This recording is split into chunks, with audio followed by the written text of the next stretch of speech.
Bonjour à tous, bienvenue dans cet épisode. Alors, dans cette vidéo, nous allons voir comment générer un contrat après la création d'un modèle de contrat, comme nous l'avons vu dans l'épisode précédent. Donc, nous pouvons voir maintenant dans la rubrique contrat et modèle, comme elle se présente là, comme nous l'avions bien expliqué la dernière fois, dans la vidéo précédente plutôt. Nous avons le modèle de contrat plutôt qui est déjà bien créé et enregistré. Et c'est ce modèle de contrat que nous allons utiliser si nous essayons de modifier ce modèle de contrat. Vous pouvez bien voir que ce modèle de contrat a été bien posé avec les codes qui seront utilisés pour remplacer les espaces, soit qui seront utilisés par les informations des locataires ainsi que les locations qui seront sélectionnées. Alors, nous retournons dans la rubrique contrat et modèle. Nous allons voir maintenant la fonctionnalité liste des contrats, créer un nouveau contrat. Alors, lorsque nous cliquons sur créer un nouveau contrat, nous avons cette interface qui nous vient et qui nous est demandée par un formulaire de pouvoir sélectionner et le locataire et la location et le modèle de contrat avec d'autres informations qui peuvent s'ajouter. Donc, nous allons sélectionner tout d'abord le client. Le client, c'est le locataire en question. Donc, nous allons choisir, nous allons taper les premières lettres. Lorsque nous tapons déjà A, nous allons voir que le client que nous avons récemment enregistré, qui est Alabani John, va sortir. Et quand nous allons le sélectionner, automatiquement, les informations de ce locataire-là va être remplies par la section informations sur le client, ou soit qui est comme considéré le locataire. Ensuite, nous allons sélectionner la location qui est chambre 001 que nous avons enregistrée. Et notez bien que lors de la génération de contrat, seules les chambres, ou soit seules les locations qui sont disponibles, ce sont eux seulement qui peuvent être sélectionnés pour générer un contrat. Alors, nous sélectionnons maintenant chambre 001 et nous pouvons voir les caractéristiques de cette chambre qui peuvent sortir là, comme vous pouvez le voir. Ensuite, nous allons voir maintenant le modèle de contrat. Et le modèle de contrat se présente comme suit dans le formulaire où on a les informations sur le contrat. Tout d'abord le modèle.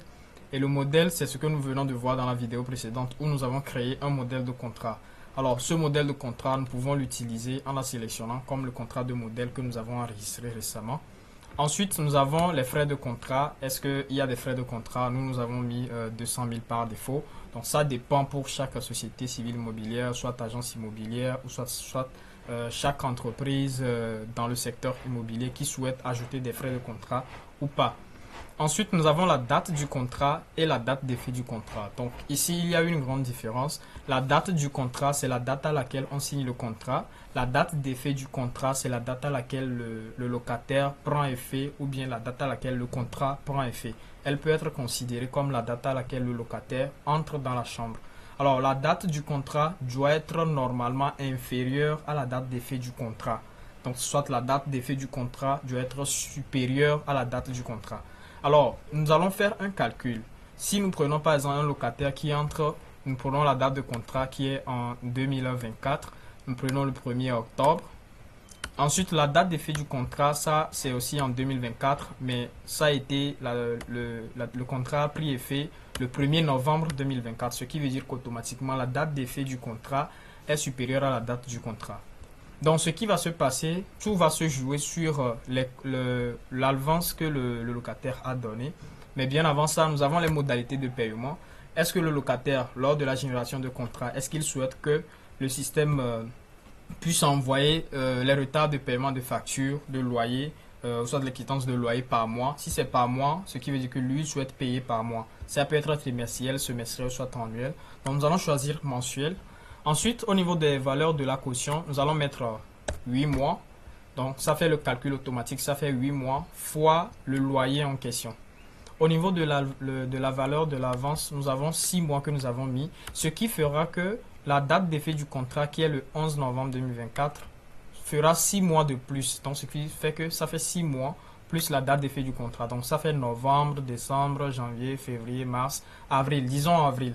Donc, à partir de mai 2025 jusqu'à octobre à ce jour, le client, soit le contrat, soit le système détecte que le client a des loyers impayés. Donc, une fois fini, nous pouvons choisir maintenant le mode de paiement et mettre des commentaires s'il faut. Ensuite, cliquer sur enregistrer. Donc, lorsque le contrat sera enregistré, nous pouvons voir maintenant que est-ce que ça a généré vraiment les factures qu'il faut?